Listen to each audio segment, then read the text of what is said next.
Selamat pagi semuanya. Pagi hari ini saya akan menjelaskan anatomi dan juga fisiologis dari beberapa penyakit berikut, di antaranya gastroenteritis, appendicitis, cirrhosis hepatis, CA colon, CA hepar, tipes abdominalis, dan cholelithiasis. Yang pertama adalah gastroenteritis. Gastroenteritis ini adalah peradangan yang terjadi pada lambung dan juga usus halus yang memberikan gejala diare dengan frekuensi lebih banyak dari biasanya, yang dimana normalnya itu harusnya 100 sampai dengan 200 ml per jam. Nah, ini tuh disebabkan oleh bakteri, virus, dan juga parasit yang bersifat patogen. Nah, dalam penyakit gastroenteritis ini, organ pencernaan yang terlibat yaitu lambung dan juga usus halus. Nah, dua organ ini yang kerap kali bermasalah dan menimbulkan penyakit gastroenteritis ini. Lambung merupakan bagian dari saluran pencernaan yang dapat mengembang paling banyak, terutama di daerah epigaster lambung.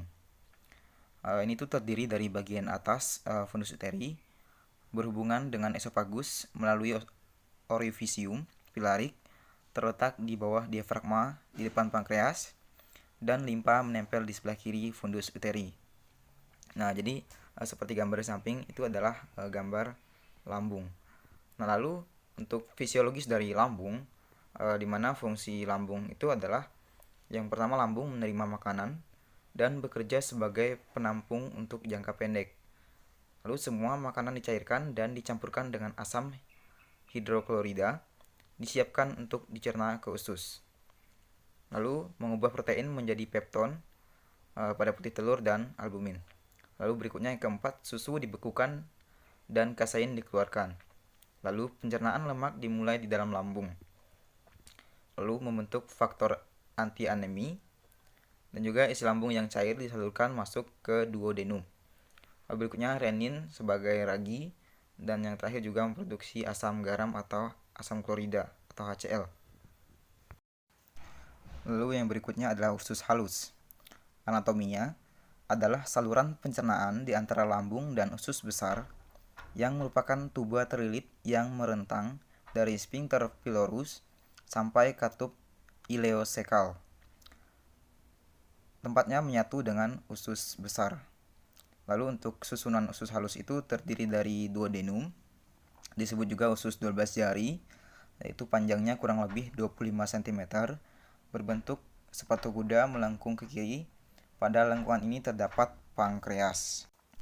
Setelah duodenum ada yeyenum. Yeyenum ini adalah bagian kelanjutan dari duodenum yang panjangnya kurang lebih 1 sampai 1,5 meter. Lalu setelah yeyenum ada ileum. Ileum ini merentang sampai menyatu dengan usus besar dengan panjang 2 sampai 2,5 meter. Lekukan yeyenum dan ileum melekat pada dinding abdomen posterior dengan perantaraan lipatan peritoneum yang berbentuk kipas dikenal sebagai mesenterium. Lalu untuk fisiologis dari usus halus, fungsi utama dari usus halus itu yang pertama menerima zat-zat makanan yang mudah dicerna. Lalu yang berikutnya adalah menyerap protein. Lalu yang ketiga adalah menyerap karbohidrat. Nah, pada usus halus ini terjadi paling banyak yaitu absorpsi makanan dan berlangsung melalui dua saluran, yaitu pembuluh darah kapiler dan juga saluran limfe di villi di sebelah dalam permukaan usus halus. Jadi di bagian dalam usus halus itu ada limfe villi. Gangguan atau penyakit yang kedua adalah appendicitis. Adalah peradangan pada organ appendix veriformis atau yang dikenal juga dengan sebutan usus buntu. Nah, untuk anatomi dari appendix ini, appendix vermicularis adalah diverticulum intestinal yang berukuran kurang lebih 6 sampai dengan 10 cm dan terletak pada caecum. Lalu organ ini berbentuk tabung dengan lumen yang sempit pada bagian proksimal dan melebar pada bagian distal. Kapasitas appendix ini kurang lebih 0,1 ml. Nah, untuk appendix itu anatominya seperti pada gambar di atas. Jadi yang sebelah kiri itu appendix normal, yang sebelah kanan adalah appendix yang mengalami gangguan atau tidak normal. Lalu untuk fisiologis dari appendix ini, fungsi appendix ini yaitu menghasilkan lendir atau mukus yang dimana setiap harinya itu sejumlah 1-2 cc per hari, dimana kelebihan dari mukus akan mengalir ke lumen ke saikum. Adanya obstruksi pada jalur inilah yang menyebabkan terjadinya peradangan pada appendix. Salah satu hal lain yang dilakukan appendix adalah menghasilkan imunoglobulin sekretoar yang dihasilkan oleh GALT atau GLT atau Gut Associated Lymphoid Tissue yang terdapat di sepanjang saluran cerna termasuk appendix, yaitu IgA. Imunoglobulin berfungsi sebagai pertahanan terhadap infeksi. Namun demikian, pengangkatan appendix tidak mempengaruhi sistem imun tubuh karena jumlah jaringan limfoid di sini sangat sedikit jika dibandingkan dengan jumlahnya di saluran cerna dan di seluruh tubuh, sehingga hilangnya appendix ini tidak menimbulkan perubahan yang bermakna. Lalu yang ketiga, untuk gangguan atau penyakit yang ketiga itu yaitu sirosis hepatis atau sirosis hati. Nah, secara lengkap pengertiannya, sirosis hati ini adalah suatu penyakit di mana sirkulasi mikro, anatomi pembuluh darah besar, dan seluruh sistem arsitektur hati mengalami perubahan menjadi tidak teratur dan terjadi penambahan jaringan ikat fibrosis di sekitar parenkim hati yang mengalami regenerasi. Lalu untuk anatomi dari hepar atau hati, hati ini organ terbesar yang terletak di sebelah kanan atas rongga abdomen. Lalu pada kondisi hidup, hati itu berwarna merah tua karena kaya atau mengandung akan persediaan darah. Lalu beratnya itu kurang lebih 1200 sampai dengan 1800 gram. Dengan permukaan atas terletak bersentuhan di bawah diafragma. Lalu permukaan bawah terletak bersentuhan di atas organ-organ abdomen. Nah, batas atas hepar sejajar dengan ruang interkostal kelima. Kanan batas bawah menyerong ke atas dari iga 9, kanan ke iga 8 kiri. Lalu permukaan posterior hati berbentuk cekung dan terdapat celah transversal sepanjang 5 cm dari sistem porta hepatis. Hepar ini terbagi menjadi lobus kiri dan juga lobus kanan. Lalu fisiologis dari hati. Hati adalah organ metabolik terbesar dan terpenting di tubuh. Organ ini penting bagi sistem pencernaan untuk sekresi empedu. Hati menghasilkan empedu sekitar 1 liter per hari yang diekskresi melalui ductus hepaticus kanan dan kiri yang kemudian bergabung membentuk ductus hepaticus communis. Nah, selain sekresi empedu, hati ini juga melakukan berbagai fungsi lain seperti berikut. Yang pertama itu pengolahan metabolik kategori nutrien, utama karbohidrat, lemak, protein, dan setelah penyerapan mereka dari saluran cerna. Lalu yang kedua, detoksifikasi atau degradasi zat-zat sisa dan hormon serta obat dan senyawa asing lainnya. Lalu yang ketiga, hati juga mensintesis berbagai protein plasma, mencakup protein-protein yang penting untuk pembekuan darah serta untuk mengangkut hormon tiroid, steroid, dan kolesterol dalam darah. Lalu yang keempat, penyimpanan glikogen, lemak, besi, tembaga, dan banyak vitamin. Lalu yang kelima, hati juga berfungsi sebagai pengaktifan vitamin yang dilaksanakan oleh hati bersama dengan ginjal. Yang keenam juga untuk pengeluaran bakteri dan sel darah merah yang usang. Lalu yang terakhir, ekskresi kolesterol yang merupakan produk penguraian yang telah usang.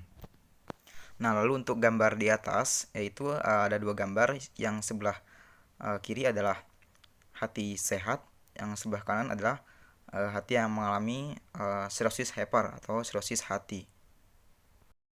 Lalu yang berikutnya adalah CA kolon atau kanker kolon, atau disebut juga kanker kolorektal. Adalah keganasan yang berasal dari jaringan usus besar, terdiri dari kolon atau bagian terpanjang dari usus besar. dan atau rektum, bagian terkecil terakhir dari usus besar sebelum anus. Nah, lalu untuk anatomi usus besar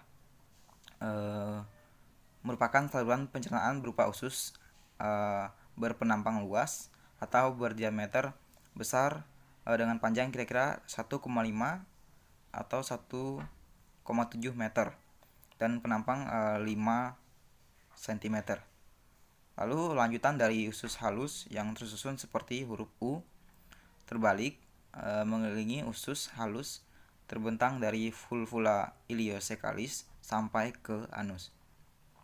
Nah, lalu untuk fisiologis usus besar meliputi yang pertama fungsinya itu untuk menyerap air dan elektrolit. Lalu untuk kemudian sisa massa membentuk massa yang lembek atau disebut feses. Lalu yang kedua menyimpan bahan feses sampai saat defekasi.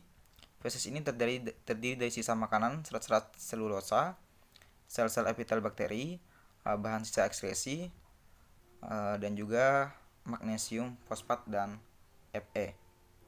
Lalu yang ketiga merupakan tempat tinggal bakteri coli atau Escherichia coli. Sebagian dari kolon berhubungan dengan fungsi pencernaan dan sebagian lagi berhubungan dengan penyimpanan. Untuk kedua fungsi ini tidak diperlukan gerakan-gerakan yang cukup kuat dengan gerakan yang lemah. Lalu gangguan atau penyakit yang kelima adalah CA Hepar atau kanker hati. Adalah pertumbuhan sel yang abnormal, cepat dan tidak terkendali pada hati sehingga merusak bentuk dan fungsi organ hati. Nah, seperti gambar di samping atau di atas itu merupakan gambar kanker atau CA Hepar. Nah, untuk anatominya organ yang terlibat di sini ya jelas hati atau hepar. Seperti yang sudah saya jelaskan di sirosis hati di gangguan sebelumnya.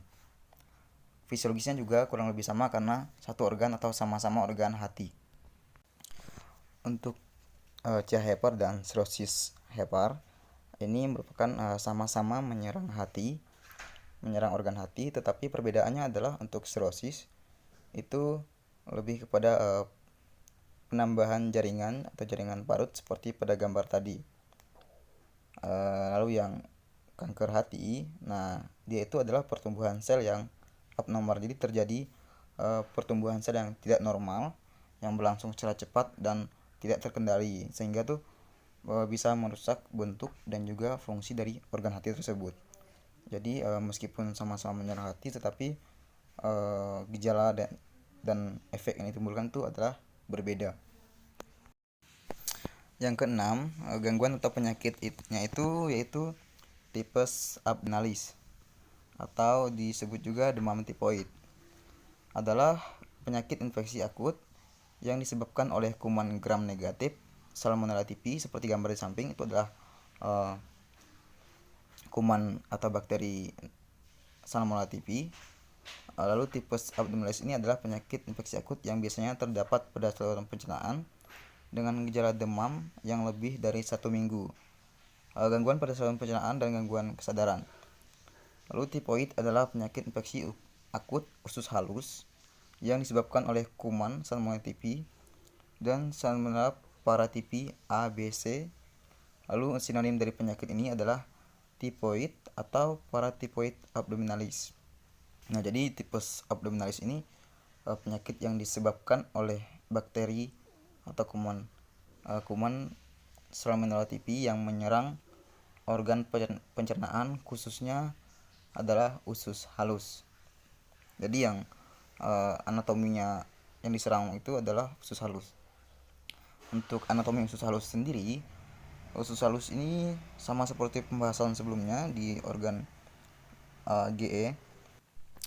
Karena organ yang diserang adalah usus halus, jadi untuk pembahasan anatomi dan fisiologisnya itu adalah sama dengan pembahasan usus halus sebelumnya. Yang membedakannya adalah untuk tipes abdominalis ini dia disebabkan oleh kuman atau bakteri negatif Salmonella typhi yang menyerang bagian usus halus. Lalu yang terakhir, gangguan atau penyakit yang terjadi itu adalah cholelithiasis. Ini dikenal dengan istilah batu empedu, gallstones, biliary calculus. Nah, lalu cholelithiasis ini merupakan suatu keadaan di mana terdapat batu empedu di dalam kandung empedu atau vesica velea yang memiliki ukuran, bentuk, dan komposisi yang bervariasi. Istilah cholelithiasis dimaksudkan untuk pembentukan batu di dalam kandung empedu. Batu kandung empedu merupakan gabungan beberapa unsur yang membentuk suatu material mirip batu yang terbentuk di dalam kantong empedu. Lalu untuk anatomi dari kandung empedu, kandung empedu atau vesica velea adalah kantong berbentuk buah pir atau seperti buah pir yang terletak pada permukaan visceral hepar, yaitu panjangnya sekitar 7-10 cm dan berdiameter kurang lebih 3-5 cm. Lalu untuk fisiologisnya, kandung empedu ini memiliki dua fungsi penting. Yang pertama, empedu memainkan peranan penting dalam pencernaan dan absorpsi lemak. Lalu yang kedua, empedu bekerja sebagai suatu alat untuk mengeluarkan beberapa produk buangan yang penting dari darah, antara lain bilirubin, yaitu suatu produk akhir dari penghancuran hemoglobin, dan kelebihan kolesterol yang dibentuk oleh sel-sel hati. Sekian review anatomi dan fisiologis dari saya. Selamat pagi.